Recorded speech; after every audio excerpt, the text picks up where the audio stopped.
Bonjour à toutes et à tous. Dans l'actualité, le protocole sanitaire à l'école allégé à l'occasion de cette rentrée scolaire. Pour les enfants, le masque n'est plus obligatoire en extérieur lors des récréations par exemple. Il reste cependant obligatoire en intérieur. Changement également pour les parents. Il n'est plus nécessaire de fournir une attestation sur l'honneur stipulant que son enfant est négatif pour qu'il puisse revenir à l'école après un cas positif dans sa classe. Et puis à partir du 28 février, le nombre d'autotests demandés sera ramené à un seul à effectuer à J+2. Également dans l'actualité, cette mobilisation en fin de semaine dernière devant l'hôpital de Challans. Une trentaine de personnes étaient réunies après un appel à la grève de Force ouvrière. Au cœur de la contestation, la potentielle fermeture de 20 lits au sein du service de médecine polyvalente. Le manque de professionnels de santé est en cause. L'hôpital a jusqu'au 25 mars pour trouver des remplaçants. Pour les syndicats, ce manque d'effectifs s'explique par les mauvaises conditions de travail et une rémunération jugée insuffisante. On n'a pas la possibilité, la capacité de se priver de 30 lits parce que l'activité de ces 30 lits va de fait être répercutée sur les autres services de l'hôpital, les mettre encore plus sous pression, dégrader les conditions de travail des agents qui devront prendre en charge toute cette activité supplémentaire. Et donc voilà, on est dans une spirale infernale auquel il faut absolument mettre fin. Direction Esnay, à présent un conseil local de la sécurité et de la prévention de la délinquance s'est déroulé il y a quelques jours. Une réunion annuelle qui a pour objectif d'identifier des axes de travail pour améliorer le quotidien des habitants. Au programme de ce conseil, les équipements pour les vélos, la gestion des déchets ou encore la lutte contre le harcèlement et cyberharcèlement.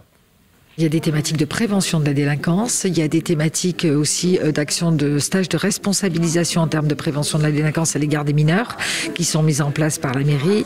Il y a également des thématiques de sensibilisation à la sécurité routière, bien évidemment donc la thématique de lutte contre les violences intrafamiliales et celle du rappel à l'ordre. Et puis la thématique aussi des actions de prévention contre le harcèlement scolaire qui est l'action des promeneurs du net. C'est quelque chose qui commence à se répandre aujourd'hui, qui existe à Esnay et qui permet peut-être une vigilance sur les réseaux sociaux.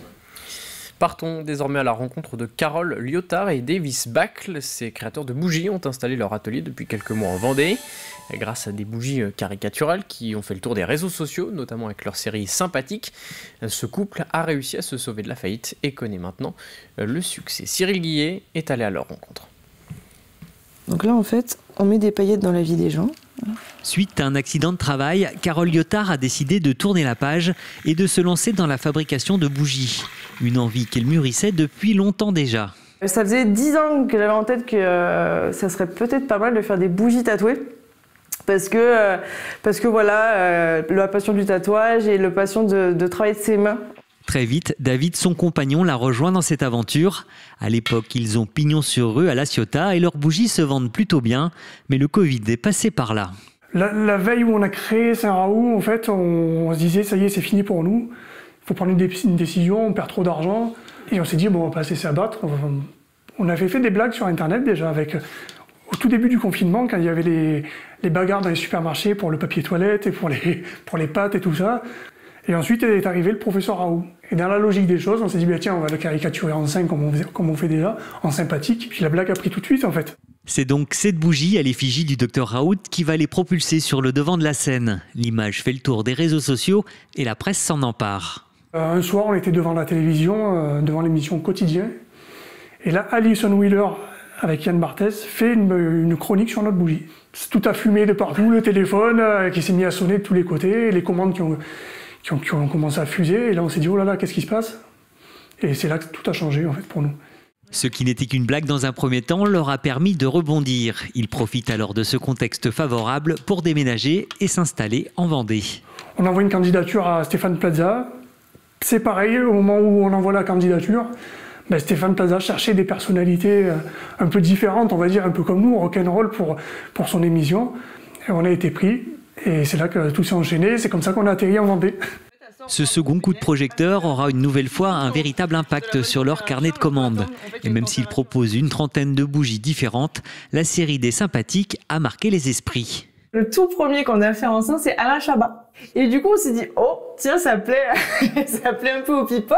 Est-ce qu'on s'amuserait pas du coup à en faire plein et à leur offrir pour, ben voilà, parce que ça nous fait rire. Donc maintenant, on leur envoie des bougies et si ça leur plaît, ben, ils nous signent un petit autographe en retour. Aujourd'hui, ils n'ont qu'une hâte, aller à la rencontre des Vendéens sur les marchés de créateurs et pourquoi pas avoir leur propre stand au Hellfest. Et puisque l'on parle d'initiative, évoquons cette première en Vendée. Ce week-end, une battle de patois à Saint-Hilaire-de-Riez, dans le cadre du festival Le Goût des Langues, organisé par la salle La Balise. Une vingtaine d'enfants de l'école Les Salines se sont prêtés au jeu. Écoutez Perrine Desproges, la directrice de la salle de spectacle La Balise, à l'origine de cette idée d'une battle de patois.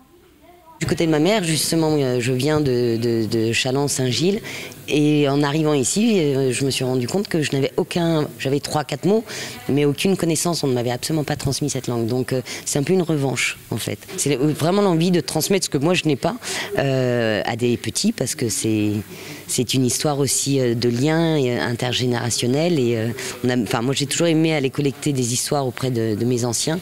Voilà, commencer par les petits. Et un reportage complet à retrouver dans notre édition de 18h. Ouvrons une page sport dans ce journal avec l'ouverture des inscriptions ce lundi de la bicentenaire de La Roche-sur-Yon. Après 2 dernières éditions annulées ou perturbées par la crise sanitaire, la course revient donc sous son format original le dimanche 27 mars. 5 parcours de marche et 4 courses différentes sont prévues aux Oudéry, avec une nouveauté, une course en duo d'environ 8 km. Et puis à noter également cette initiative, pour chaque inscription, un arbre sera planté. On termine avec du basket en Ligue féminine. Les Lyonnaises du RVBC se sont imposées à l'occasion de la 14e journée du championnat. Victoire 82-59 à domicile face à Tarbes, au terme d'un match dominé du début à la fin. Écoutez. Toutes les équipes de LFB sont difficiles à jouer et on n'avait pas fait un très très bon match là-bas et Tarbes franchement est quand même difficile à manœuvrer. Un petit peu moins ce soir, ça a été un petit peu plus simple. Mais voilà, bon, l'équipe elle monte en puissance et ça a été ultra sérieux du début à la fin, donc c'est très très bien pour nous. L'équipe elle commence à être rodée. Tu sens que voilà, on en a encore sous le capot comme on dit, mais voilà, c'est propre, c'est serein. Il y a de la confiance qui s'installe dans notre collectif, donc c'est vraiment de bon augure pour la suite, quoi. Le RVBC est désormais 8e de Ligue féminine à seulement 4 points de la dernière place. Les Lyonnaises comptent cependant 2 matchs de retard. C'est la fin de cette édition. Merci à tous de l'avoir suivi. Je vous retrouve à 18h pour un nouveau journal.